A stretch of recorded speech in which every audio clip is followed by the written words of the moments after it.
Hi, this is Alex with Eijkelkamp North America, and today we're going to talk about our top layer gouge set. So this is a set that's designed for rapid field sampling where you're going out, you don't want to carry a lot of tools, and it comes with two different gouge augers. So first we have our 60 centimeter sample gouge auger, and you can see how thin this is and how small it is. It's very, very light. So this is used typically for grabbing a lot of different small samples and aggregating them in like a bucket or something to look at more of a statistically average of what your field's looking like.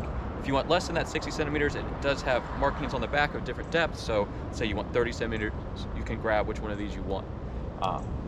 But let's say you're looking at a little bit smaller samples. It also comes with a 25 centimeter sample here that also has those measurements on the back as well. So once again, you just push it in the ground, you twist just a little bit, and then you pull out your sample.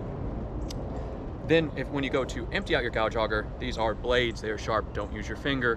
They actually have specialty spatulas here that fit on your finger for very rapid sampling or sample removal, and you just slide it right out. It's very safe, very simple, and it comes with two of them in the kit. That way you can have two people out in the field grabbing these samples, getting them ready to go, and then bringing them back. If you have any questions about us, feel free to reach out. These are great little samplers, and they'd be a great tool in your tool bag.